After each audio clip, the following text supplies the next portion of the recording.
Okay friends, hello and welcome. तो आज हम लोग इस वीडियो में वेक्टर्स के बारे में जानेंगे। वेक्टर्स को रिवाइज करने का कोशिश करेंगे थ्रू क्वेश्चंस। ये सीरीज जो है क्विक रिवीजन थ्रू क्वेश्चंस, ये उसी पर टारगेटेड है कि हर एक चैप्टर को थ्रू क्वेश्चंस क्विकली रिवाइज किया जाए। बट अगर इस ये सीरीज कैसे काम करता है, इसके बारे में जानना है कि इसको कैसे अटेम्प्ट करना है, तो आई बटन में इंट्रोडक्शन वीडियो आ रहा होगा, introduction to quick revision through questions, उसको क्लिक करके देख सकते हैं। अगर ब्रीफ में बताया जाए तो इसमें हम लोगों के पास क्वेश्चंस जैसे यहाँ पर आएगा, ठीक है। तो क्वेश्चंस को एक पहले जेन्युइन अटेम्प्ट देना है। अगर उसमें कहीं थ्योरी में उसको बनाने में कहीं थ्योरी में प्रॉब्लम हो रहा है, तो उससे रिलेटेड थ्योरी हम लोग किसी स्टैंडर्ड बुक से या मेरे भी बुक से देख सकते हो, ठीक है। या फिर यूट्यूब का ही कोर्स है क्विक थ्योरी रिवीजन, उस पर भी जा करके, मेरा ही कोर्स है उस पर भी जा करके देख सकते हो। इन सब के बारे में वीडियो के एंड में बताते हैं। बट क्वेश्चन को सबसे पहले एक जेन्युइन अटेम्प्ट देना है। बने तो बने, नहीं बने फिर से ऐसा भी कर सकते हैं कि उसको छोड़ करके फिर आगे बढ़ जाए और उस क्वेश्चन को नोट कर ले। फिर दोबारा आकर के अगर एक बार कोशिश करें नेक्स्ट डे, फिर आकर के देखें कि आखिर उसका सॉल्यूशन क्या आ रहा है। चलो, तो हम लोग इस सीरीज में वेक्टर्स में सबसे पहला क्वेश्चन देखते हैं। इसमें अपने पास क्या बोल रहा है कि रिजल्टेंट दो वेक्टर्स का A and B makes an angle alpha with A and beta with B. ठीक है, रिजल्टेंट जो है ए के साथ अल्फा एंगल बना रहा है और बी के साथ बीटा एंगल बना रहा है। तो कौन सा ऑप्शन या ऑप्शंस करेक्ट है? इसमें अपने पास चार ऑप्शन दिया हुआ है, A B C and D. इसमें से एक भी सही हो सकता है, दो भी, तीन भी, या चारों का चारों भी सही हो सकता है। तो अपने को चारों का चारों ऑप्शन को वेरीफाई करना है, ठीक है। इसको कोशिश करो, ये पैरेललोग्राम लॉ ऑफ एडिशन जो होता है वेक्टर का, या ट्रायंगल लॉ ऑफ एडिशन, उसका यूज होगा। थोड़ा सा हिंट दे दिया, इसको कोशिश करो पॉज करके, फिर देखते हैं क्या आता है।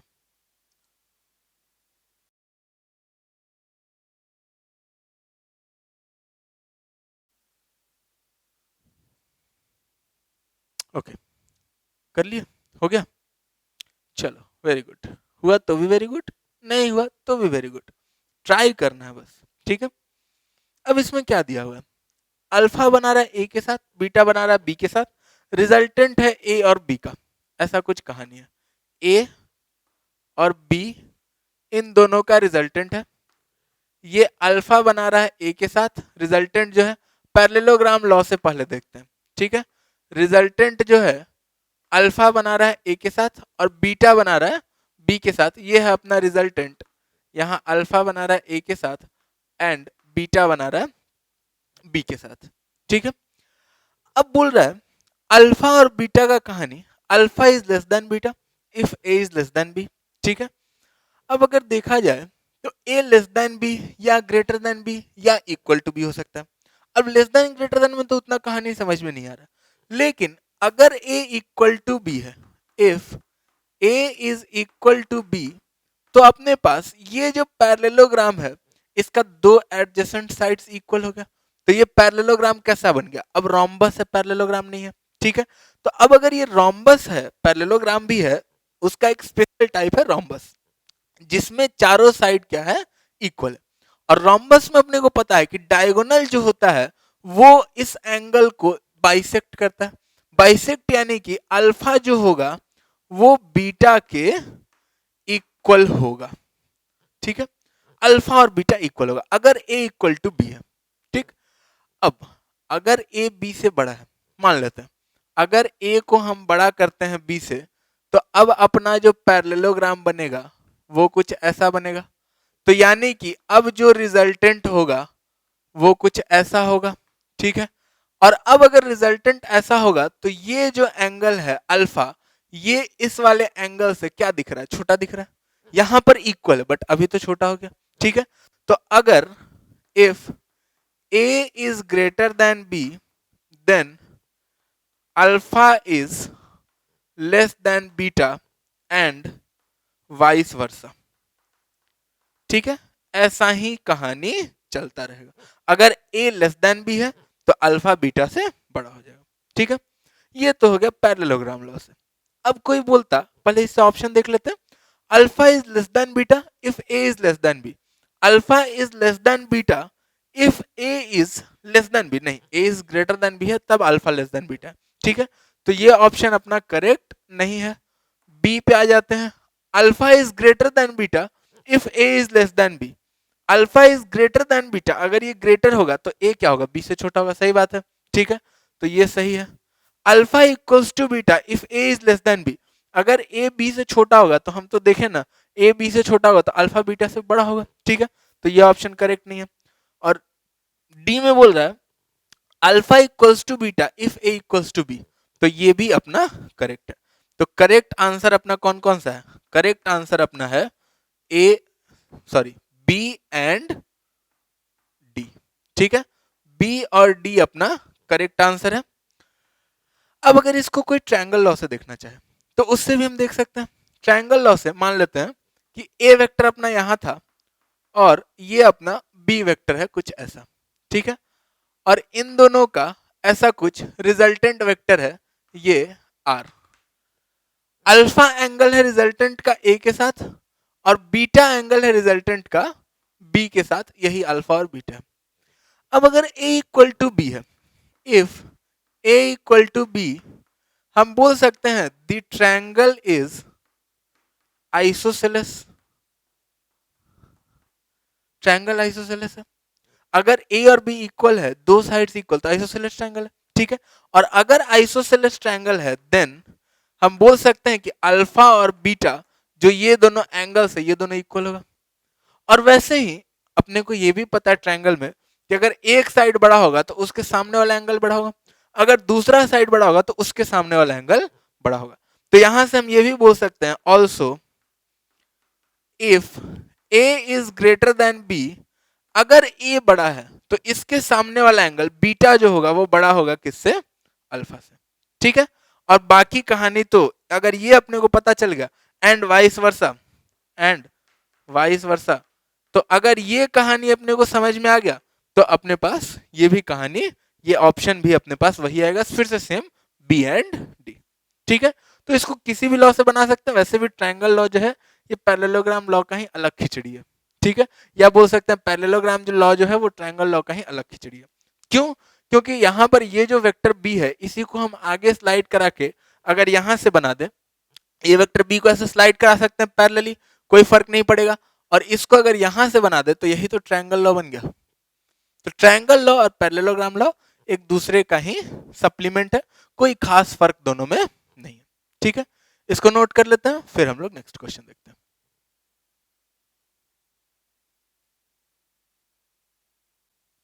ओके, इसमें क्या बोल रहा है अपने पास कि which of the following set या सेट्स, ठीक है, फिर से वन और मोर देन वन करेक्ट हो सकता है, given below may represent the magnitude of three vectors adding to zero।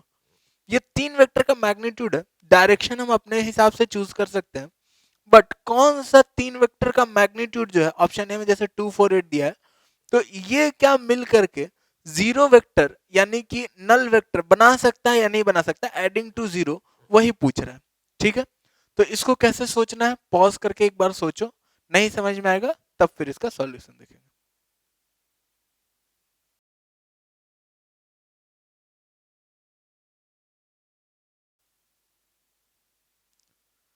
Okay, अब इसमें क्या दिया हुआ था कि कौन सा सेट जीरो को ऐड हो रहा है कि नहीं हो रहा है, ठीक है। तीन वेक्टर है, अब तीन वेक्टर अगर जीरो को ऐड होना है तो यानी कि तीनों मिल करके एक ट्रायंगल बना लेना चाहिए, ऐसा क्लोज्ड पॉलीगन, ठीक है। ऐसा भी समझ सकते हैं हम लोग कि ये दो वेक्टर का जो रिजल्टेंट है उसी के ऑपोजिट में तीसरा वेक्टर होना चाहिए, यही ना रिजल्टेंट होता है, ऐसा इधर से इधर, ठीक है। और इसी के ऑपोजिट में अगर तीसरा वेक्टर इसको कैंसल आउट कर देगा तो हम बोलेंगे कि ये तीन वेक्टर जो है ये मिल करके क्या दे रहा है, जीरो रिजल्टेंट दे रहा है, ठीक है। अब आ जाते हैं, यानी कि तीन वेक्टर जो है वो मिल करके ट्रायंगल बनाना चाहिए। मान लेते हैं कि ये वेक्टर ए है, ये वेक्टर बी है और ये वेक्टर सी है। अब ट्रायंगल बनाना चाहिए तो ट्रायंगल में हम जानते हैं कि किसी भी दो साइड का सम तीसरे से क्या होना चाहिए, बड़ा होना चाहिए, ठीक है, ट्रायंगल बनने के लिए।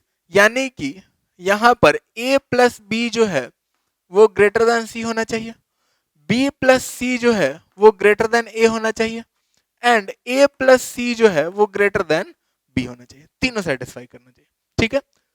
और साथ ही साथ चूंकि ये वेक्टर है तो ऐसा भी तो जीरो ऐड हो सकता है, एक वेक्टर इधर, एक वेक्टर इधर और एक तीसरा वेक्टर इसी के जस्ट ऑपोजिट, ट्रायंगल नहीं बन रहा है लेकिन अभी भी ये भी जीरो हो सकता है। यहां पर ए बी और सी जो है, ए प्लस बी जो है वो सी के इक्वल है, ठीक है। तो यानी कि ए प्लस बी जो है वो ग्रेटर और इक्वल, बी प्लस सी भी सिमिलरली कुछ भी ए बी सी हो सकता है, बी प्लस सी भी ग्रेटर और इक्वल, ए प्लस सी भी ग्रेटर और इक्वल, ट्रायंगल के केस में ग्रेटर, और चूंकि वेक्टर का हम डील कर रहे हैं तो वेक्टर में हम लोग इक्वल भी मान सकते हैं, ठीक है। अब चेक करते हैं ए ऑप्शन में 4 और 2, तो 4 प्लस 2 6 जो कि 8 से क्या है, छोटा है, तो 8 से छोटा तो नहीं होना चाहिए, बड़ा या बराबर, तो ये ऑप्शन तो अपना नहीं हो सकता।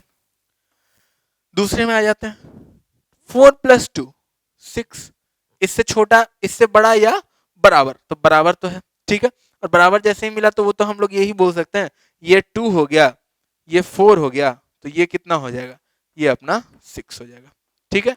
तो ऐसा ही अपना, तो ये जीरो वेक्टर बना सकता है, आराम से बना सकता है। इसमें आगे भी चेक करना है, जैसे थर्ड वाले में आ जाता है 3 प्लस 1 3 से बड़ा है, ठीक है। फिर ये वाला 3 प्लस 3 1 से बड़ा है, 6 1 से बड़ा है, ठीक है। फिर ये 3 प्लस 1 3 से बड़ा है, ठीक है। तो ये भी अपना जीरो रिजल्टेंट दे सकता है। फिर डी में आ जाते हैं 4 प्लस 2 1 से बड़ा है, सही बात है, यहीं पे नहीं छोड़ देना है, क्यों, क्योंकि आगे देखते हैं 2 प्लस 1, ये तो 4 से छोटा हो गया ना, तो ये 4 से बड़ा होना चाहिए था या बराबर होना चाहिए था, ठीक है। लेकिन ये 4 से छोटा हो गया तो ये अपना नहीं बना सकता। आसानी के लिए हम ये बोल सकते हैं कि दो जो सबसे छोटा वाला है उसको देखते हैं, और वो तीसरे वाले से अगर बड़ा या बराबर है तो बाकी तीनों तो बड़ा या बराबर होगा ही होगा, ठीक है। तो यहाँ पर दो सबसे छोटा वाला 4 और 2 8 से छोटा पड़ गया तो नहीं, यहाँ दो सबसे छोटा वाला इसके बराबर पड़ गया, यहाँ दो छोटा वाला इससे बड़ा है, यहाँ दो छोटा वाला इससे छोटा पड़ गया, ठीक है। सेम कहानी। अब इसको बनाने का एक और तरीका ये भी था कि अपने पास ये दो वेक्टर हैं 2 और 4, जैसे अगर हम दो वेक्टर मान लेते हैं ए और बी, तो ए और बी का if R is resultant of A vector and B vector, अगर आर जो है ए और बी का रिजल्टेंट है, ठीक है, तब कहानी क्या चलेगा, आर अगर ए और बी का रिजल्टेंट है तो आर का जो मैक्सिमम वैल्यू है, आर का जो मैक्सिमम वैल्यू है वो क्या होगा, वो ए प्लस बी होगा। कैसे होगा ए प्लस बी, तो आर का वैल्यू जो अपने पास होता है, आर जो होगा, आर जो होता है वो क्या होता है, under root of A square plus B square plus 2ab cos theta.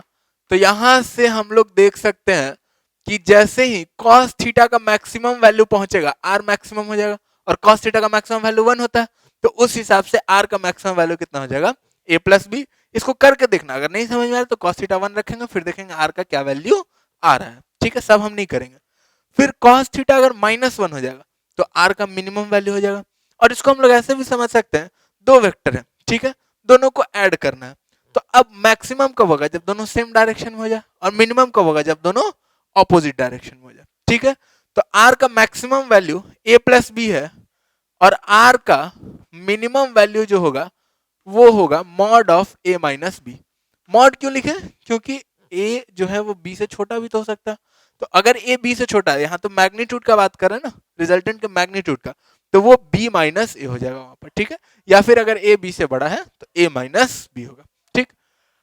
अब अगर देखा जाए इसमें फर्स्ट वाले ए को देखते हैं, फॉर ए अपने पास 2 और 4 को ए एंड बी ले लेते हैं, ठीक है। तो ए का वैल्यू हो गया 2 और बी का वैल्यू हो गया 4, इन दोनों का रिजल्टेंट देखते हैं। तो आर का जो मैक्सिमम वैल्यू होगा वो कितना होगा, 4 प्लस 2 6, और आर का जो मिनिमम वैल्यू होगा वो कितना होगा, 4 माइनस 2 यानी कि 2, ठीक है। तो यानी कि रिजल्टेंट जो है वो 6 से छोटा या बराबर और 2 से बड़ा या बराबर है, इसके लिए, ठीक है, ए के लिए। तो अब यहां से हम क्या बोल सकते हैं कि रिजल्टेंट 2 और 6 के बीच में लाई कर रहा है और इसको कैंसल आउट किसको करना है, 8 को। रिजल्टेंट जो है इन दोनों का, उसको किसको कैंसल आउट करना है, सी वेक्टर को कैंसल आउट करना है, यानी कि ये दोनों का मैग्नीट्यूड बराबर होना चाहिए। तो इसका मैग्नीट्यूड 2 से 6 तक ही जा सकता है और इसका मैग्नीट्यूड कितना है, 8 है। तो क्या कभी कैंसल आउट कर पाएगा, कभी नहीं कर पाएगा, ठीक है। सिमिलरली दूसरे वाले में देख सकते हैं, तीसरे वाले में देख सकते हैं, चौथे वाले में देख सकते हैं, सिमिलरली, ठीक है। जैसे एक और समझा देते हैं, जैसे सी में आ जाते हैं, फॉर सी, बाकी देख लेना अपने से, ठीक है। सी के लिए ए का वैल्यू कितना मान है, 1, बी का वैल्यू कितना मान लेते हैं, 3। तो आर का जो मैक्सिमम वैल्यू है 3 + 1 4 और आर का जो मिनिमम वैल्यू 3 - 1 2। तो रिजल्टेंट जो वो 2 से 4 तक लाई कर रहा है और यहाँ पे तीसरा वेक्टर जिसको कैंसल आउट करना वो क्या है, 3 है। तो 2 से 4 के बीच में 3 तो कहीं ना कहीं रिजल्टेंट होगा ना, जहां पर भी होगा उसका ऑपोजिट हम उसको बना देंगे, रिजल्टेंट क्या हो जाएगा, 0 हो जाएगा, ठीक है। कोई खास दिक्कत नहीं है, ठीक। चलो इसमें बस यही सिखा रहे थे कि वेक्टर का जो रिजल्टेंट है वो सबसे पहले 0 होने के लिए वो एक क्लोज्ड पॉलीगन बनाना चाहिए, जैसे यहाँ पर क्लोज ट्रायंगल बना रहा है, 4 हो जाएगा तो क्लोज्ड क्वाड्रिलेटरल बना लेगा, ठीक है। और उसके बाद हम लोग कैसे प्रोसीड कर सकते हैं उसको, उसका बेसिक सिखा रहे थे, ठीक है। अब इसके इसी जैसा अगर कोई और क्वेश्चन है तो उसको हम लोग बना सकते हैं, बना सकते हैं नहीं बना सकते, बना सकते हैं, वेरी गुड। चलो इसको नोट कर लो, फिर आगे देखते हैं।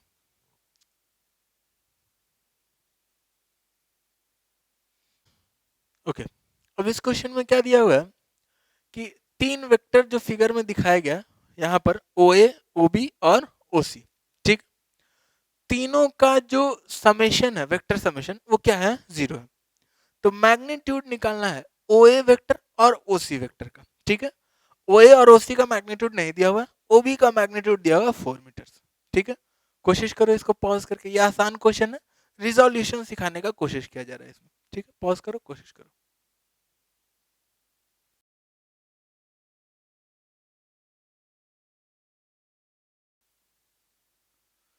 ओके, हो गया, हो जाना चाहिए, ठीक है। चलो देखते हैं। अब ओ सी का मैग्नीट्यूड अपने को नहीं पता है और ओ ए का मैग्नीट्यूड नहीं पता, ठीक है। अब अगर इसको लिखना है ओसी को, तो ओसी को हम दो कंपोनेंट में तोड़ सकते हैं, एक इधर साइड और एक इधर साइड, ऐसा दो कंपोनेंट में तोड़ लिए ओसी को, ठीक है। यानी कि अब ये टोटल 4 वेक्टर हो गया, 1 2 3 4, ठीक है। अब ओसी को जब हम तोड़े हैं तो इसका मैग्नीट्यूड कितना हो जाएगा, इसका मैग्नीट्यूड हो जाएगा ओसी इंटू कॉस 53। और 53 वाला ट्रायंगल तो अपने को पता ही है, ये ट्रायंगल अपने को पता रखना है, 37 53। और ये साइड कितना होता है, ये साइड हो जाता है अपने पास 4, ये साइड होता है 3 और ये साइड होता है 5, ठीक है। तो यहां से cos 53 यानी कि 3/5, तो OC इंटू 3/5। और इधर साइड क्या हो जाएगा, OC इंटू साइन 53 बोल दे या cos 37 बोल दे, ये एंगल 37 डिग्री है तो दोनों बोल सकते हैं, ठीक है। तो OC इंटू cos 37, तो cos 37 4/5, तो OC इंटू 4/5। अब रिजल्टेंट 0 है, यानी कि रिजल्टेंट का x कंपोनेंट भी 0 है और y कंपोनेंट भी 0 है, ठीक है। अब x कंपोनेंट 0 है यानी कि ये वेक्टर और ये वेक्टर बराबर होना चाहिए मैग्नीट्यूड वाइज, अपोजिट डायरेक्शन तो है तो कैंसिल तो कर ही देगा एक दूसरे को। और साथ ही साथ ये वेक्टर और ये वेक्टर, चूंकि y कंपोनेंट 0 है तो ये दोनों वेक्टर भी क्या होना चाहिए, बराबर होना चाहिए, ठीक है।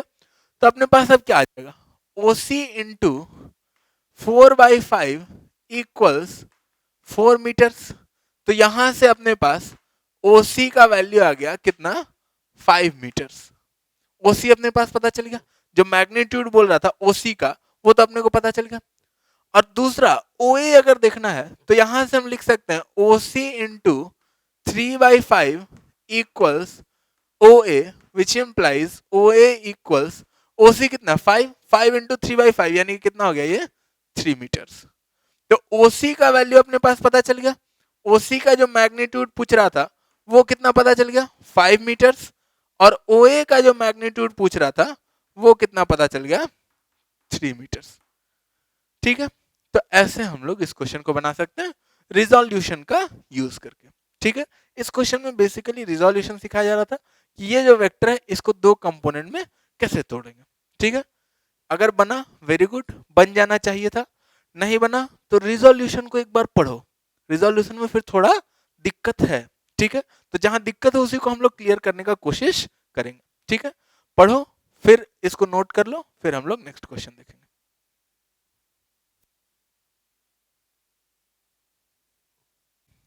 ओके, अब अगर इसमें बोला जाए, इस क्वेश्चन में क्या बोल रहा है अपने पास कि नंबर ऑफ यूनिट वेक्टर्स निकालना है। यूनिट वेक्टर्स मतलब वैसा वेक्टर जिसका मैग्नीट्यूड क्या हो, 1 यूनिट हो। ठीक है, तो मैग्नीट्यूड तो फिक्स हो गया, for which cos alpha equals half and cos beta equals 1/√2, जिसके लिए कॉस अल्फा और कॉस बीटा दिया हुआ है, where alpha is the angle with X axis and beta is the angle with Y axis. Alpha और beta जो है, alpha x axis के साथ एंगल है और बीटा वाई एक्सिस के साथ एंगल है। अगर ऐसा है तो अपने पास जो number of possible unit vectors है वो कितना है, 1 2 3 4 10 20, कितना पॉसिबल ऐसा हो सकता है या इनफाइनाइट, वो अपने को बताना। ठीक है, पॉज करके इसको सोचो।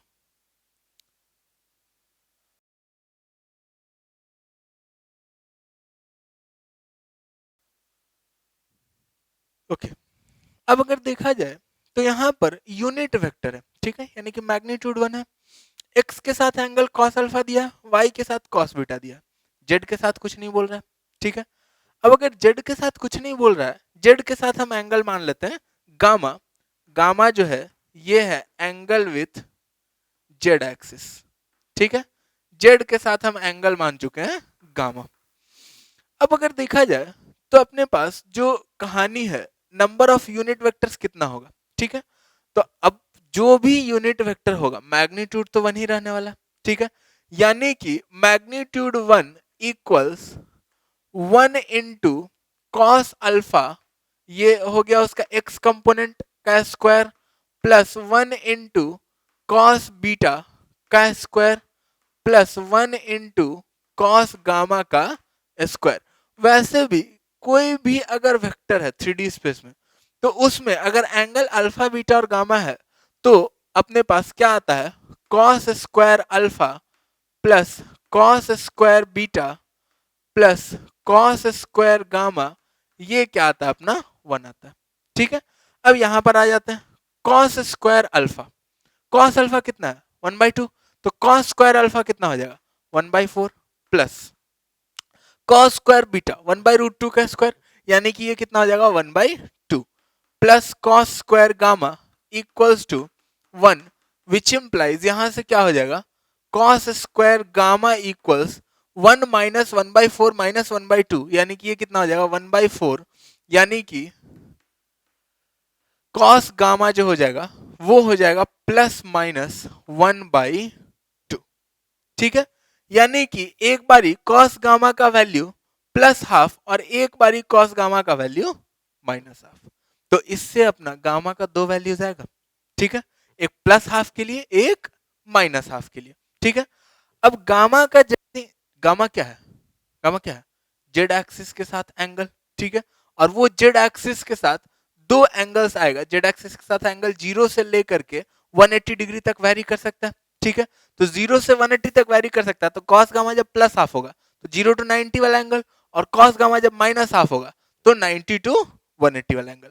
अब प्लस हाफ पर क्या वैल्यू होगा वो तो अपने को पता है, गामा का वैल्यू कितना हो जाएगा 60 डिग्री, लेकिन माइनस हाफ पर क्या वैल्यू होगा अगर वो जानना है तो ट्रिग्नोमेट्री देख सकते हो, उसमें बताया गया है कि कॉस गामा जब माइनस हाफ होगा तो वहां पर गामा का क्या वैल्यू अपने पास आएगा, उसी हिसाब से हम लोग देख लेंगे। ठीक है, तो अब यहां पर कॉस गामा का दो वैल्यूज आ रहा है, यानी कि two possible values of gamma, two possible values of gamma, values of gamma which implies two possible vectors, two possible vectors या फिर यूनिट वेक्टर्स यहां पर, क्योंकि अगर वेक्टर्स बोला जाए तो वेक्टर्स तो ऐसा ढेर सारा होगा, एक मैग्नीट्यूड का, दो मैग्नीट्यूड का, तीन मैग्नीट्यूड का। ठीक है, लेकिन टू पॉसिबल यूनिट वेक्टर्स। ठीक, अगर इसको फिजिकल इंटरप्रिटेशन में समझना हो तो देखो, कॉस अल्फा जो है वो हाफ है, यानी कि अपने पास इधर एक्स एक्सिस है, इधर वाई एक्सिस है,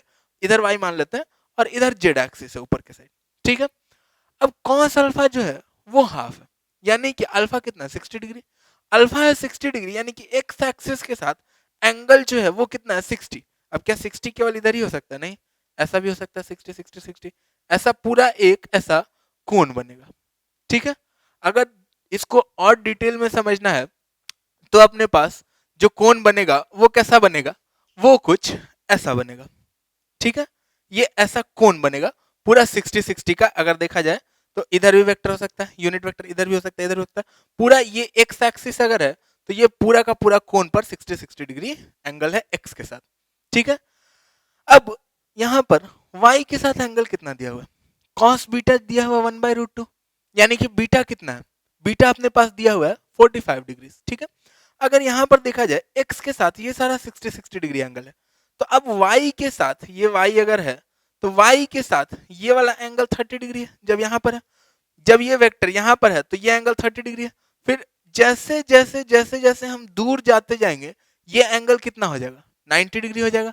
और फिर जैसे जैसे जैसे जैसे फिर से नीचे जाएंगे तो y के साथ एंगल फिर से माइनस y के साथ अगर देखा जाए तो फिर से कितना हो जाएगा 30 डिग्री हो जाएगा। यहां पर y के साथ एंगल कितना है 30 डिग्री, फिर बढ़ते बढ़ते बढ़ते बढ़ते 90, y एक्सिस पूरा ये लाइन देख रहे हैं, ठीक है। फिर घटते घटते घटते घटते फिर से यहाँ पर y पूरा लाइन जो है उसके साथ एंगल कितना हो जाएगा, फिर से घटते घटते फिर से एंगल कितना हो जाएगा 30 डिग्री। और फिर से अगर यहाँ पर देखा जाए तो यहाँ पर आने के बाद फिर से y के साथ एंगल कितना हो जाएगा 90 डिग्री हो जाएगा, ठीक है। तो यानी कि 30 से लेकर के एंगल कहां तक वेरी कर रहा है 90 तक वेरी करेगा इस केस में, ठीक है। तो अब यहाँ एक्चुअली में जब नीचे है तो y के साथ एंगल जो वो 30 नहीं है, वो एक्चुअली में 150 डिग्री है, लेकिन हम माइनस y के साथ देख रहे हैं फॉर इजीनेस, ठीक है। तो अब यहाँ पर अगर देखा जाए तो cos बीटा का वैल्यू 1/√2 दिया है, यानी कि अब जब ये 30 से लेकर के 90 तक वैरी कर रहा है तो बीच में कहीं ना कहीं जो एंगल रहा होगा वो कितना रहा होगा, वो कहीं ना कहीं एंगल जो है वो 45 डिग्री रहा होगा, ठीक है। एक पॉइंट वैसा इधर आएगा और एक पॉइंट वैसा ही इधर साइड मिलेगा। नीचे में तो एंगल बड़ा है, यहाँ 30 90 90 से फिर इधर कितना है, इधर 150 तक जा रहा है, ठीक है। तो 30 से 90 इधर और 30 से 90 पीछे, तो एक बार इधर 45 एक बार इधर 45। अगर थोड़ा अच्छे से समझना है तो 45 डिग्री का एक कोण इधर बन रहा होगा, एक कोण इधर बन रहा था 60 डिग्री वाला, तो ये जो दो कोण है ये दो पॉइंट पर इंटरसेक्ट कर रहा होगा, एक यहाँ ये वाले लाइन पर, एक ये वाले लाइन पर, ठीक है। और वही दो पॉसिबल वैल्यूज ऑफ अपना वेक्टर है, या वही दो पॉसिबल वैल्यूज ऑफ जो अपना यहां पर क्या बोल रहा है गामा है। कहानी क्लियर है, ठीक है। चलो इसको नोट कर लेते हैं, फिर हम लोग नेक्स्ट क्वेश्चन देखेंगे।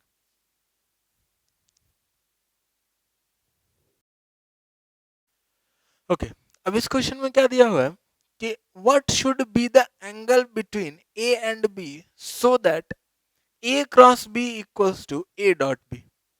ए और बी के बीच का क्या एंगल होना चाहिए कि ए क्रॉस बी और ए डॉट बी बराबर हो जाए। सोचो पॉज करके।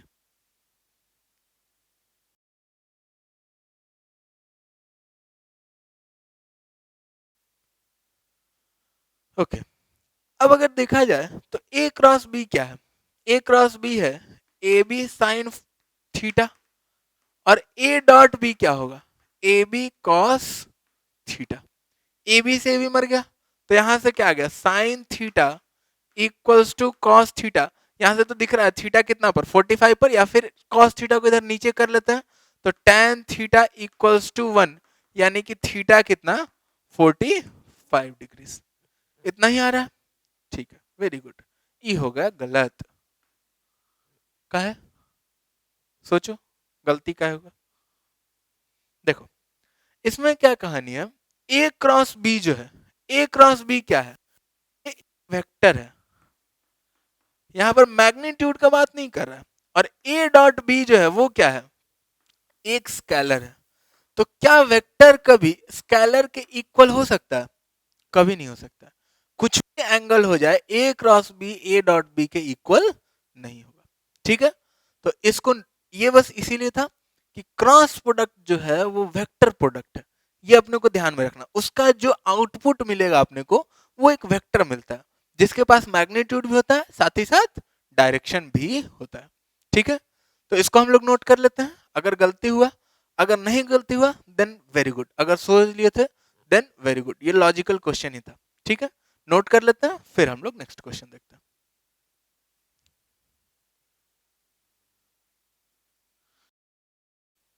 ओके, अब इसमें क्या बोल रहा है अपने पास कि find the area of triangle ABC whose sides AB and AC। ऐसा एक ट्रायंगल है ABC, ठीक है, जिसका साइड्स, ये ट्रायंगल है ABC, जिसका साइड्स AB और AC दो वेक्टर से रिप्रेजेंट किया जा रहा है। ये AB एक वेक्टर से रिप्रेजेंट किया जा रहा है और AC एक दूसरे वेक्टर से रिप्रेजेंट किया जा रहा है, जो दो वेक्टर्स यहां पर अपने को दिया हुआ है रेस्पेक्टिवली। ठीक है, तो इस एरिया, इस ट्रायंगल का एरिया निकालना है अपने को। ठीक है, कोशिश करो पॉज करके।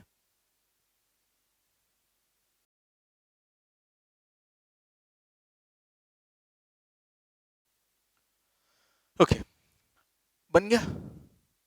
अगर इसका फॉर्मूला पता था तो बन गया होगा, नहीं भी पता है तो भी इसको बना सकते हैं। जैसे एरिया ऑफ ट्रायंगल का फॉर्मूला जो होता है वो होता है एरिया ऑफ ट्रायंगल, जैसे अगर ऐसा कहानी है तो वो हो जाएगा half into A B cross A C. ठीक है, का magnitude, half into A B cross A C का मैग्नीट्यूड। ठीक है, अगर ये नहीं भी पता है तो उसको हम लोग यहां से देख भी सकते हैं।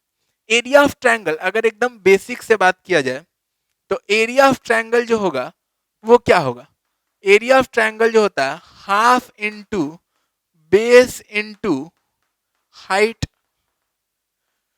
अब यहां से देखा जाए अगर बेस हम ए बी को मान लेते हैं तो हाइट अपने पास क्या हो जाएगा, यही ना अपने पास हाइट हो जाएगा। और अगर ये एंगल थीटा है तो हाइट को हम क्या लिख सकते हैं, ए सी कॉस थीटा इधर होगा, इधर क्या होगा साइन थीटा। ये 90 डिग्री बना है यहाँ पर परपेंडिकुलर, तो ए सी साइन थीटा। तो यहां से क्या आ जाएगा हाफ इंटू बेस, बेस कितना है ए बी, इंटू हाइट कितना है ए सी साइन थीटा। अब अगर देखा जाए तो A B into A C into sine theta, ये अपने पास ए बी क्रॉस ए सी का ही तो मैग्नीट्यूड है, तो half into A B cross A C vector का मैग्नीट्यूड, यही अपने को क्या देगा, एरिया ऑफ ट्रायंगल देगा। ठीक है, अब ए बी क्रॉस ए सी का अगर मैग्नीट्यूड देखना है तो A B cross A C का मैग्नीट्यूड जो हो जाएगा, ए बी क्रॉस ए सी जो हो जाएगा वो क्या हो जाएगा, डिटर्मिनेंट ऑफ आई जे के। ए बी क्या है 0.532, तो यहां से हो गया हाफ 3 2, और ये क्या है 3 4 एंड 4। ठीक है, तो यहां से अब इसका डिटर्मिनेंट कितना होगा, तो आई इंटू क्रॉस मल्टीप्लीकेशन, तो 4 3 12 माइनस 8, तो आई इंटू 12 माइनस 8। अगर ये नहीं पता है कैसे होता है तो इसको जा करके देखो क्रॉस प्रोडक्ट कैसे निकालते हैं। अगर कार्टेशियन कोऑर्डिनेट्स में दिया है वेक्टर्स तो क्रॉस प्रोडक्ट कैसे निकालते हैं। ठीक है, फिर यहां पर माइनस जे इंटू फिर से क्रॉस मल्टीप्लीकेशन, तो 4 इंटू हाफ 2 माइनस 3 इंटू 2 6, तो 2 माइनस 6, जे वाले को छोड़ देंगे बाकी क्रॉस मल्टीप्लीकेशन। ठीक है, प्लस के वेक्टर इंटू के into 4 into half 2 minus 3 into 3 9। तो यहां से क्या हो गया अपने पास, यहां से आ गया अपने पास which implies A B cross A C जो आ गया वो आ गया अपने पास 12 minus 8 4 I cap plus 4 J cap minus 7 K cap. ठीक है, अब अगर इसका मैग्नीट्यूड निकालना है तो यहां पर जो एरिया हो जाएगा, एरिया ऑफ ट्रायंगल, ये हो जाएगा इक्वल्स, यहां लिख लेते हैं half into A B cross A C का मैग्नीट्यूड, तो under root X square 4 square plus 4 square plus minus 7 का स्क्वायर लिखे या 7 का स्क्वायर लिखे, कहानी सेम है। ठीक है, तो 49 plus 16 plus 16, 49 plus 32 81, root under 81 9, तो ये कितना हो जाएगा 9 डिवाइडेड बाई 2, यानी कि ये कितना हो जाएगा 4.5। तो आंसर क्या हो जाएगा अपने पास 4.5 स्क्वायर यूनिट्स, जो भी इसका यूनिट रहा होगा लेंथ का, उसका स्क्वायर यूनिट्स। ठीक है, कहानी समझ में आ रहा है? अगर नहीं भी पता तो बेसिक से हम लोग बना सकते हैं, ऐसा नहीं है कि फॉर्मूला पता होना एकदम मस्ट है। ठीक है, बेसिक से भी हम लोग बना सकते हैं। इसको हम लोग नोट कर लेते हैं, फिर नेक्स्ट क्वेश्चन देखा जाए।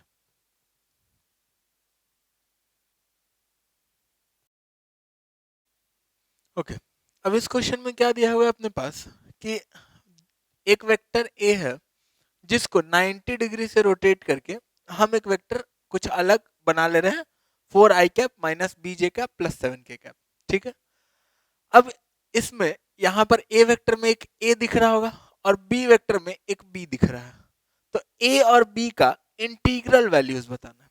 ठीक है, तो इसको पॉज करके कोशिश करो इंटीग्रल वैल्यूज क्या आ रहा है और कैसे इसको सोचना है वो सोचो, और फिर हम लोग देखेंगे कि क्या आता है।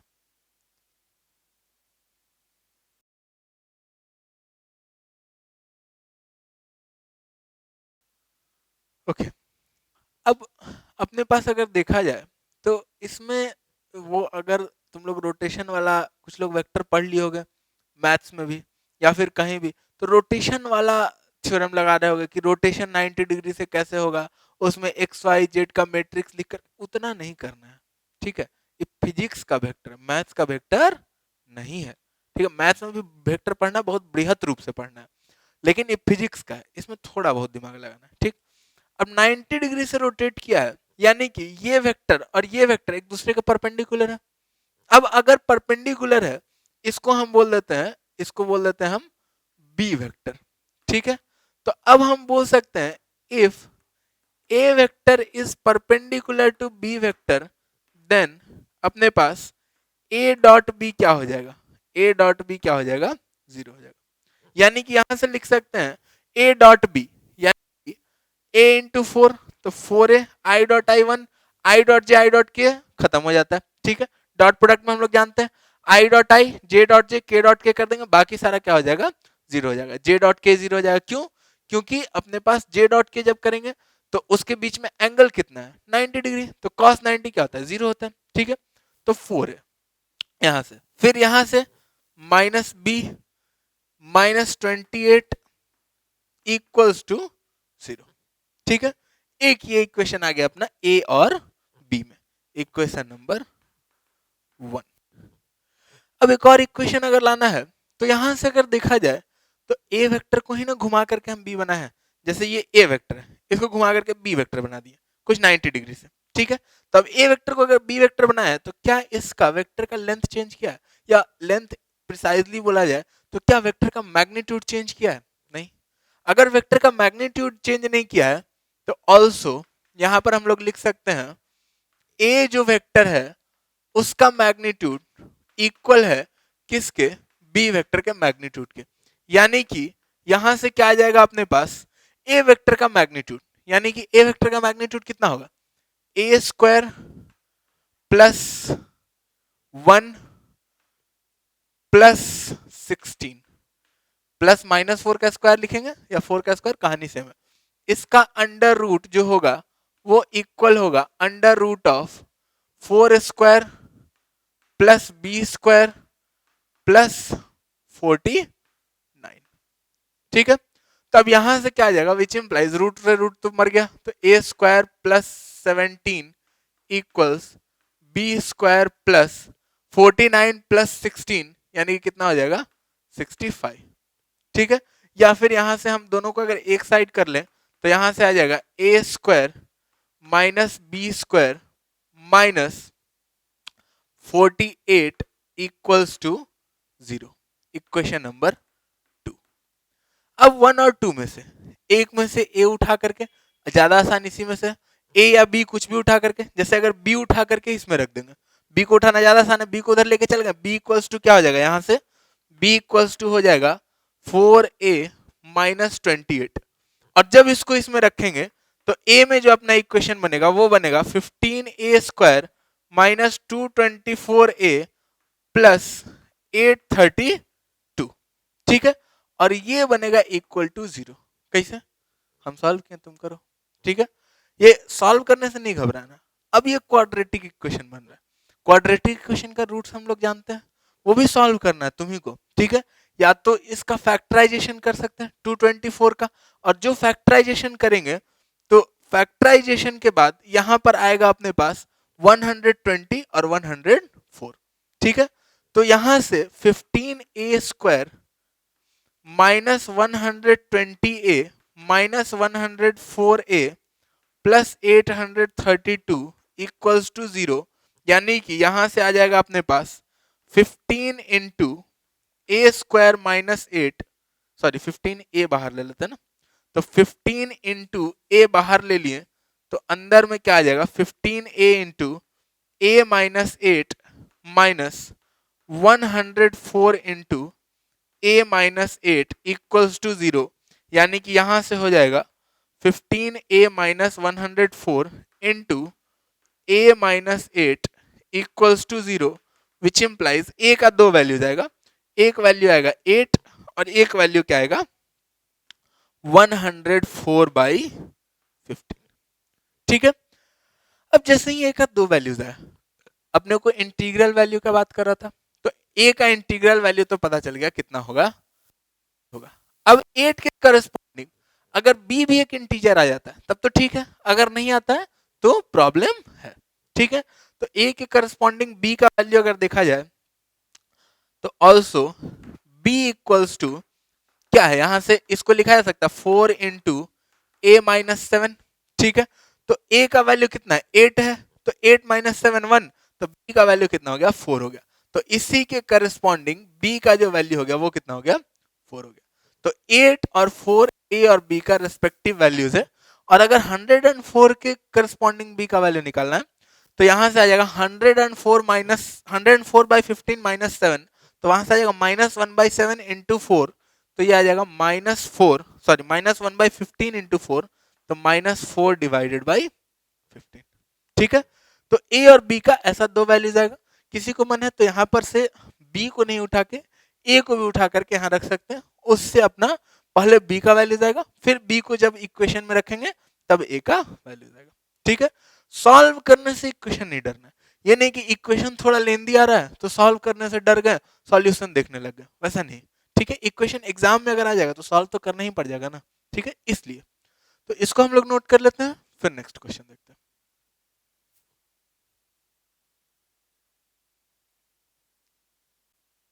ओके, अब इस क्वेश्चन में क्या दिया है कि वेक्टर कंपोनेंट ऑफ ए निकालना है perpendicular to direction of B, ठीक है।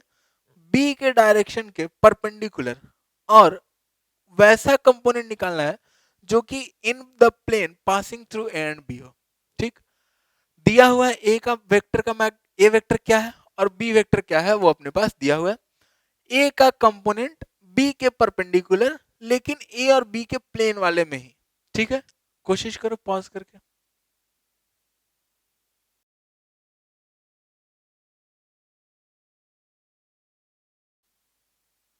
ओके, अब अगर इसमें देखा जाए तो यहां से अगर ए का कंपोनेंट ए वेक्टर यहां मान लेते हैं, ये है ए वेक्टर, ठीक है, और ये है अपने पास बी वेक्टर, ठीक है। अब ए का कंपोनेंट बी के परपेंडिकुलर, यानी कि परपेंडिकुलर और ए और बी वाले प्लेन में ही, यानी कि यही प्लेन है, और बी के परपेंडिकुलर 90 डिग्री यहां से बना करके, ठीक है। तो ए का कंपोनेंट कितना आएगा, यही आएगा ना ये, और चूंकि अपने पास किसका बात कर रहा है, वेक्टर कंपोनेंट का बात कर रहा है, यानी कि अपने को एरो के साथ दिखाना पड़ेगा, ठीक है। अब इसका मैग्नीट्यूड कितना है, ये एंगल अगर थीटा है तो ये एंगल 90 माइनस थीटा हो जाएगा, या फिर हम डायरेक्टली भी लिख सकते हैं इसका मैग्नीट्यूड क्या हो जाएगा ए साइन थीटा, या फिर ए कॉस 90 माइनस थीटा, जो कि ए साइन थीटा के ही बराबर है, ठीक है। अब ए साइन थीटा इसका मैग्नीट्यूड है, और डायरेक्शन अपने पास कुछ इधर है, ठीक है। अब अगर इसको निकालना है तो इसका ए साइन थीटा अगर निकालना है तो वो अपने को कहाँ दिखता है, ए क्रॉस बी में दिखता है, ठीक है। तो ए साइन थीटा ए क्रॉस बी में दिखता है, ए साइन थीटा को हम ऐसा भी तो लिख सकते हैं ना, A sine theta equals A cross B का magnitude divided by B. A cross B क्या होता है, ए बी साइन थीटा, और डिवाइडेड बाय बी कर देंगे तो क्या आ जाएगा ए साइन थीटा आ जाएगा, ठीक है। अब वहां से ए साइन थीटा आ गया, बट केवल मैग्नीट्यूड से तो काम चलेगा नहीं, डायरेक्शन भी अपने को इंक्लूड करना है। अब अगर ए क्रॉस बी बाई बी का डायरेक्शन देखे तो उसका डायरेक्शन वही होगा ना जो ए क्रॉस बी का होगा, और ए क्रॉस बी का डायरेक्शन किधर है, ए क्रॉस बी अगर राइट हैंड थंब रूल से देखा जाए, ए पर हाथ रख करके बी तक घुमाते हैं तो डायरेक्शन किधर है, इनवर्ट्स, यानी कि ए क्रॉस बी का डायरेक्शन जो है वो into the plane of board है। ठीक है, तो ए क्रॉस बी का डायरेक्शन अंदर है। अब अगर हम अपने को ए क्रॉस बी का मैग्नीट्यूड तो पता है, अब अगर अपने को इस डायरेक्शन में वेक्टर लाना है तो उसको हम एक काम तो ये कर सकते हैं ना, ये अंदर वेक्टर है तो उसको हम बी वेक्टर से अगर क्रॉस करें, बी वेक्टर करेंगे तो मैग्नीट्यूड बदल जाएगा, लेकिन अगर बी के डायरेक्शन में यूनिट वेक्टर से अगर क्रॉस करें तो देख बी के डायरेक्शन में अगर यूनिट वेक्टर बी कैप ले लेते हैं यहां पर बी कैप, और इसको अगर हम बी कैप के साथ क्रॉस करेंगे तब देखो बी कैप के साथ क्रॉस करने पे यही डायरेक्शन आएगा। तो यानी कि अपने पास जो ए का परपेंडिकुलर वाला कंपोनेंट है वो कितना लिख सकते हैं, B cap cross A cross B divided by B का मैग्नीट्यूड, यानी कि बी कैप तो अपने पास 1 यूनिट का है, ठीक है, तो इसका मैग्नीट्यूड वही रह जाएगा जो नेट है जो इसका मैग्नीट्यूड था, क्योंकि बी कैप का मैग्नीट्यूड 1 है, और क्रॉस करेंगे तो ए क्रॉस बी और बी कैप के बीच में एंगल कितना है, 90 है, तो साइन 90 भी क्या रहने वाला है, 1 रहने वाला है। ठीक है, तो यहां से बी कैप जो है वो क्या है, बी वेक्टर बाई बी का magnitude into A cross B by B का मैग्नीट्यूड, यानी कि इसको हम ऐसा लिख सकते हैं, बी का मैग्नीट्यूड को बाहर निकाल लेते हैं तो 1/b² इंटू यहां पर क्या हो जाएगा, B cross A cross B. ठीक है, अब ए क्रॉस बी तो हम आसानी से कर सकते हैं, यहां से ए दिया हुआ अपने पास, बी दिया हुआ अपने पास, ए क्रॉस बी कर लिए, और फिर ए क्रॉस बी जो आया उसको फिर से बी के साथ क्रॉस कर दिए, वो भी आ जाएगा, और डिवाइडेड बाई b² कर दिया। ये तो हो गया एक तरीका, तरीका नंबर 1। ठीक है, इसका एक आसान तरीका भी था। अगर अपने को ये ए परपेंडिकुलर निकालना है तो अपने पास ए, यहां पर फिर से फोटो बना देते हैं, ये ए था, ये अपने पास बी था। ठीक है, ए परपेंडिकुलर निकालना है तो अपने पास बी के डायरेक्शन में कंपोनेंट निकालने का बड़ा आसान तरीका अपने पास है कि नहीं है, बी के डायरेक्शन में ए का कंपोनेंट निकालने का आसान सा तरीका है डॉट प्रोडक्ट, है ना। तो यहां पर ये कंपोनेंट निकालने के लिए ए कॉस थीटा जिसका मैग्नीट्यूड होगा, और इसको हम बोल देते हैं ए का पैरेलल वाला वेक्टर। ठीक है, ए पैरेलल, और इसको क्या बोले हैं, ए परपेंडिकुलर वाला वेक्टर, इधर वाले वेक्टर को बोल रहे हैं ए का परपेंडिकुलर वाला कंपोनेंट। ठीक है, तो पैरेलल वाला अगर वेक्टर निकालना है, यहां मेथड 2,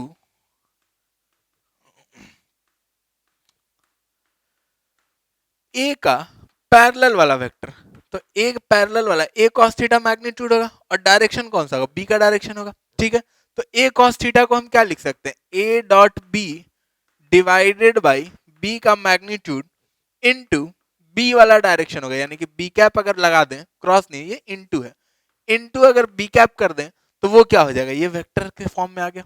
ठीक है, ए पैरेलल जैसे ही आया तो अपने पास ऑल्सो अपने को ये भी तो पता है ना कि ए का पैरेलल कंपोनेंट प्लस ए का परपेंडिकुलर कंपोनेंट ये मिल करके ए वेक्टर देगा। ठीक है, तो यहां से अपने पास जो ए का परपेंडिकुलर कंपोनेंट आएगा यही ना दोनों जुड़ करके ए वेक्टर देगा।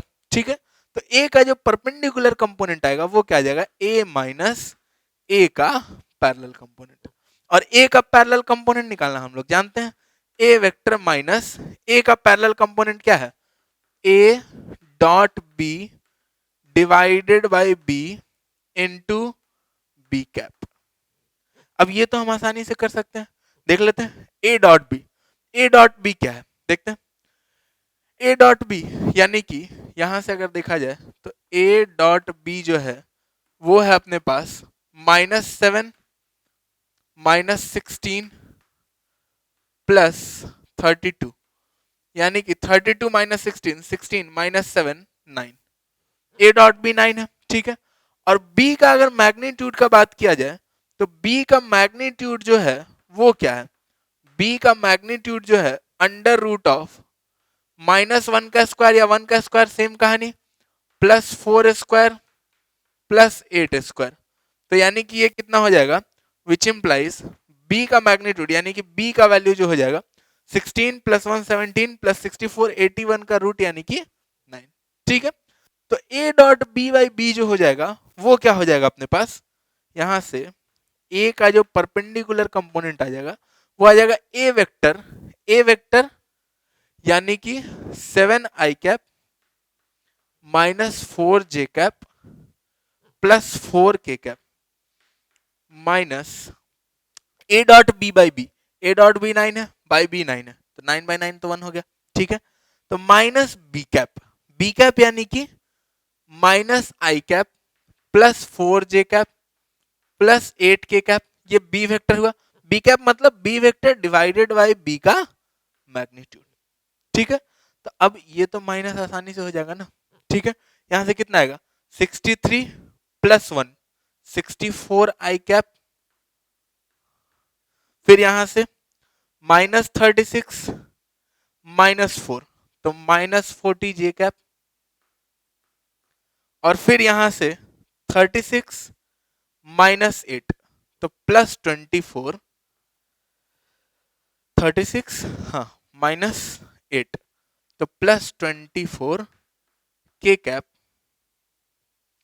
डिवाइडेड बाई 9, ठीक है। 36 -8, अच्छा सॉरी 36 -8 28, 24 नहीं, 36 -8 28, ठीक है। तो ये अपने पास एक परपेंडिकुलर का वैल्यू आ जाएगा। इसमें से 4 को कॉमन लेके 4/9 into 16i cap -10j cap +7k cap भी लिख सकते हैं, ठीक है। जैसे यहां पर लिख देते हैं, इसको हम ऐसा भी लिख सकते हैं आंसर को 4/9 16 cap -10j cap +7k cap, ठीक है। ऐसा भी हम लोग लिख सकते हैं, कोई खास दिक्कत नहीं है। और इससे भी अगर सॉल्व करेंगे तब भी यही सेम आंसर आएगा, सेम आंसर आएगा, आंसर में कोई फर्क नहीं होगा। बस इसमें 2 बार क्रॉस प्रोडक्ट लगाना पड़ेगा, तो डिटर्मिनेंट वाला चक्कर थोड़ा फंसेगा।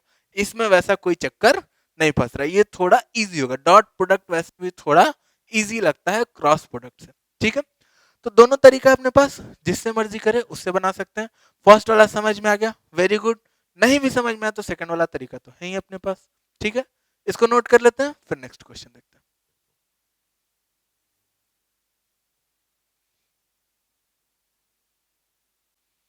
ओके, अब इस क्वेश्चन में क्या बोल रहा है अपने पास कि ए वेक्टर दिया हुआ है, बी वेक्टर दिया हुआ है, कुछ कुछ दिया हुआ है, सी वेक्टर दिया है जिसमें कि एक सी जेड जो है वो अननोन है, और डी वेक्टर दिया है जिसमें डी एक्स और डी वाई अननोन है, ठीक है। अब इस क्वेश्चन का 4 पार्ट है, चारों पार्ट को कोशिश करो। फर्स्ट वाले में टेस्ट करना है कोप्लेनर कब होगा, सेकंड वाले में कोलिनियरिटी का टेस्ट है। ये सब नहीं पता है तो जाकर के एक बार पहले देखो इसको। फिर इसमें पार्ट 2 में हम लोग ऐसा लिख सकते हैं कि नहीं, या फिर हम लोग ऐसा लिख सकते हैं कि नहीं, ये 4 चीज अपने को बताना है, ठीक है। ये 4 ऑप्शन नहीं है, ये ध्यान देना, ये 4 पार्ट है इसका, ठीक है। चलो कोशिश करो इसको।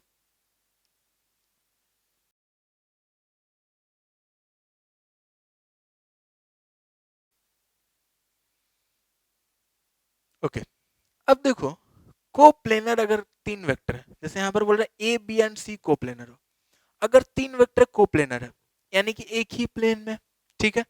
अब अगर तीनों वेक्टर एक ही प्लेन में है तो हम अगर दो का क्रॉस प्रोडक्ट करें, किन्हीं दो का, ठीक है, क्रॉस प्रोडक्ट करेंगे तो उसके परपेंडिकुलर, और अगर ये इसके परपेंडिकुलर है और तीसरा वेक्टर अगर इसी प्लेन में है तो इन दोनों का डॉट प्रोडक्ट क्या आ जाएगा, 0 आ जाएगा, क्योंकि cos 90 क्या होता है, 0 होता है। तो यानी कि दो का क्रॉस करने के बाद तीसरे के साथ अगर डॉट करेंगे और अगर वो 0 आ रहा है तो तीनों क्या कोप्लेनर है, और अगर ये 90 एंगल नहीं है कुछ है तो 0 कभी नहीं आएगा, ठीक है। तो यानी कि दो का क्रॉस तीसरे के साथ डॉट क्या देना चाहिए, 0 देना चाहिए। इसी को बोलते हैं हम लोग स्केलर ट्रिपल प्रोडक्ट, ठीक है। तो अब अगर यहाँ से देखा जाए तो अपने को वैल्यू किसका निकालना है, सीजेड का निकालना है। अब हम ये भी कर सकते हैं कि A dot B cross C करें, ठीक, but A dot B cross C करने में बी क्रॉस सी में सीजेड 2 बार दिखने लगेगा, तो उसमें थोड़ा कंफ्यूजन होना शुरू होगा। तो सबसे आसान है, पहले ए क्रॉस बी कर लेते हैं। तो ए क्रॉस बी जो है अपने पास, ए क्रॉस बी, ये अपने पास कितना है, ये आ जाएगा डिटर्मिनेंट आई जे के, और ए और बी में वैल्यूज कितना दिया है, 1 -2 4 ए का वैल्यू है, और बी में अपने पास वैल्यूज है 2 1 एंड -3। तो यहां से अपने पास आई कैप इंटू -3 -2 6 -4 इंटू 1 4 माइनस जे कैप इंटू, फिर यहां से 3 इंटू -3 इंटू 1 -3 -4 इंटू 2 8 प्लस के कैप इंटू, यहां से 1 इंटू 1 1 -2 इंटू -2 तो -4, तो माइनस ऑफ -4 क्या हो जाएगा, +4। ठीक है, अब यहां से क्या आ गया, ए क्रॉस बी जो आ गया वो आ गया अपने पास 2 आई कैप प्लस 11 जे कैप प्लस 5 के कैप। ठीक है, अब अगर देखा जाए तो यहां से आई कैप इंटू 6 -4 माइनस जे कैप इंटू -3 -8 प्लस के कैप इंटू 1 +4। ठीक है, तो अब अगर देखा जाए तो ए क्रॉस बी अपने पास जब इतना आ रहा है, तो अब इसको सी के साथ अगर डॉट करेंगे तो क्या आएगा, 0 आना चाहिए। ठीक है, तो for A B and C to be coplanar, एक ही प्लेन में होने के लिए अपने पास क्या होना चाहिए, ए क्रॉस बी जो आया उसको अपन अगर सी के साथ डॉट करें तो वो क्या आना चाहिए, 0 आना चाहिए।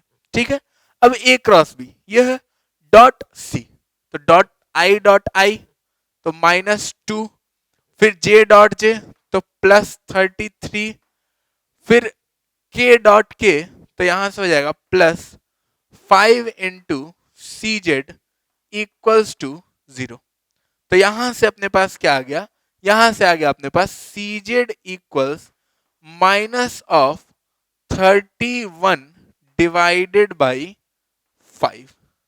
ठीक है, अब -31/5 यानी कि -6.2, ये अपने पास सीजेड का वैल्यू होना चाहिए अगर ए बी और सी क्या है, कोप्लेनर है। ठीक है, फर्स्ट पार्ट हो गया। सेकंड पार्ट बोल रहा है अपने पास what should be the values of dx and dy so that b and d are collinear, b vector और d वेक्टर कोलिनियर हो।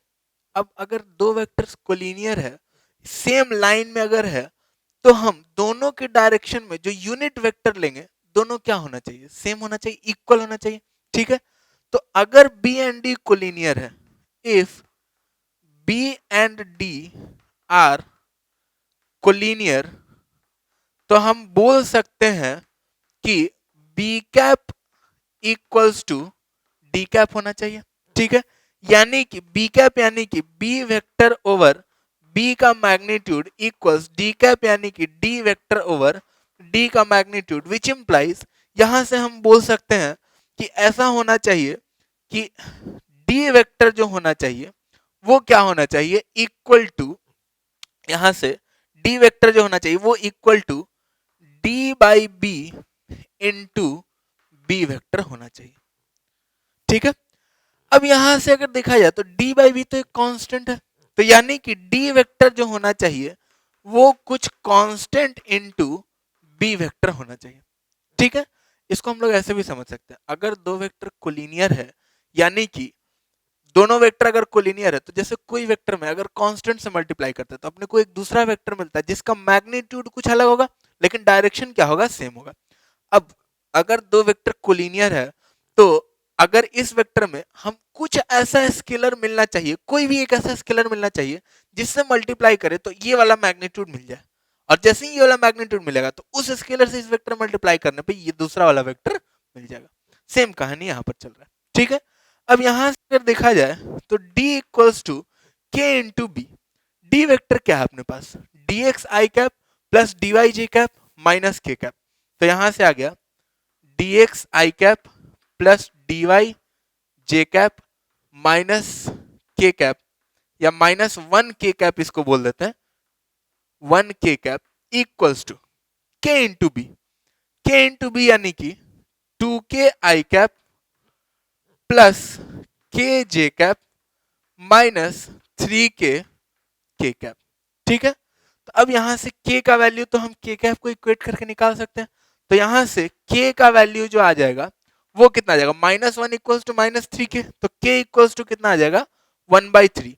और जैसे ही k अपने पास वन बाई थ्री आया तो अब dx का वैल्यू कितना हो जाएगा, dx का वैल्यू हो जाएगा two into one by three यानी कि टू बाई थ्री।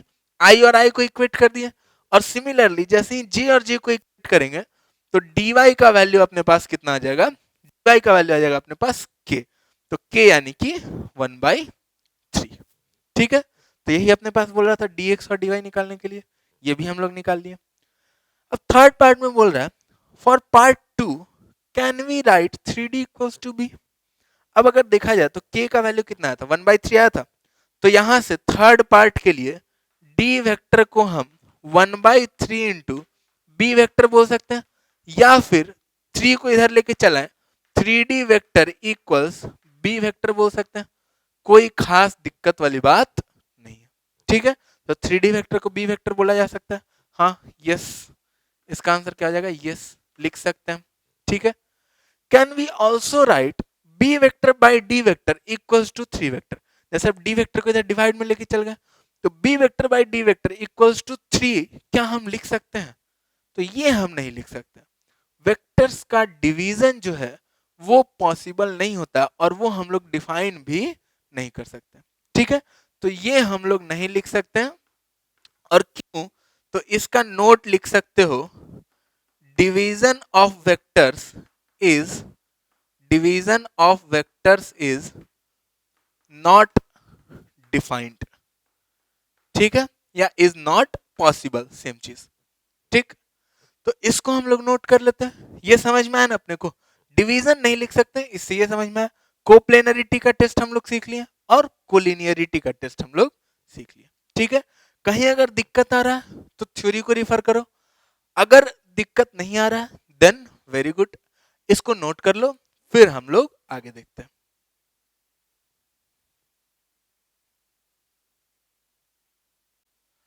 ओके, तो बस आज के लिए इतना ही। अगर कहीं थ्योरी में दिक्कत लग रहा था, इसमें बनाते वक्त थ्योरी फंस रहा था, तो बताएं, क्विक थ्योरी रिवीजन पे जाकर के यूट्यूब का ही कोर्स है, वहां पर जाकर के हम लोग थ्योरी देख सकते हैं। अगर फिर भी दिक्कत हो रहा है, फुल डिटेल्ड कोर्स चाहिए, या फिर बुक वगैरह कहाँ कहाँ पर है, क्या क्या मेरे से रिलेटेड फिजिक्स में तुमको मिलेगा, तो उसके लिए physicsbuddy.in वेबसाइट पर जाकर के देख सकते हो, लिंक डिस्क्रिप्शन में भी मिल जाएगा। ठीक है, अब अगर ये वीडियो पसंद आया, अच्छा लगा, तो इसको लाइक कर देने का, अगर लग रहा है कि किसी दोस्त यार को हेल्प हो जाएगा तो शेयर कर देने का, और चैनल पर जो भी वीडियो आता रहे उसका नोटिफिकेशन तुम्हारे पास पहुंचते रहे, उसके लिए चैनल को सब्सक्राइब कर देना। ठीक है, चलो आज के लिए इतना ही, बाय बाय।